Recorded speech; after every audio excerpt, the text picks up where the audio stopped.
You have probably heard about a giant trash island in the middle of the ocean, or the poor sea turtle and the straw. Maybe you even heard of how plastic is found inside the fish we eat. The plastic crisis is getting a lot of attention, but the headlines usually focus on the plastic that ends up in the environment. But that is just a part of the story. The truth is, plastic has an entire life cycle hidden from our point of view, one that harms people and our planet from start to finish. Let's start from the beginning. Plastic is made from fossil fuels like oil and natural gas. Extracting those fossil fuels and turning them into plastic creates a lot of pollution that often affects the neighboring communities. As we have gotten better at using less oil and gas to run our lives, the fossil fuel industry has found a lifeline in plastic. In fact, oil and gas companies are doubling their plastic production, with plans to expand and build more than 300 petrochemical plants in US alone by 2025.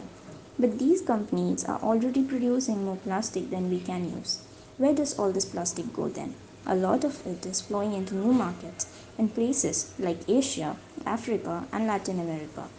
Because more than any other product category, plastic is driven not by demand but by supply. Companies such as Unilever, Nestle, and Procter and Gamble are aggressively marketing single-use plastic products around the world. These companies go to smaller countries and push their products onto communities that just aren't prepared to deal with all that plastic. Maybe they are used to using natural packaging, or maybe they live on a tiny island without a waste collection system. On top of that, countries in the global north are shipping their plastic waste themselves into these countries as well. When you add that all up, it's no wonder so much of this plastic ends up in the environment. Globally, where 32% of plastic packaging ends up, 40% goes to landfill, where plastic is accumulated for future generations to deal with, and 14% is incinerated. Incineration is a nasty business, producing toxic smoke and fly ash. These super expensive utilities depend on plastic to burn everything else.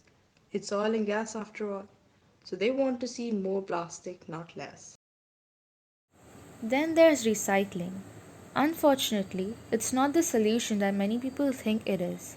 Just 14% of plastic packaging gets recycled and only 2% is effectively recycled, meaning it becomes something as useful as before.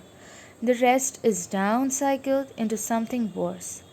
And most recycled plastic is only recycled once before ending up in landfills, incinerators, or the environment anyway. So it turns out that we can't burn, bury, or recycle our way out of this problem, or we can't just scoop all that plastic out of the environment either. That's like trying to bail out a bathtub with a teaspoon while the tap is on the full blast. So, how about we turn off the tap by shutting down the plastic machine?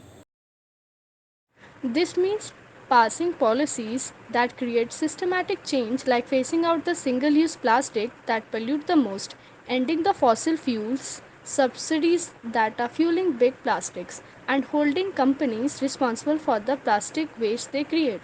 That's how we can achieve our vision of zero waste future where all our products and packaging can be reused, repaired, effectively recycled or composted and unlimitedly creating a sustainable circular economy that works for the benefit of people and the planet.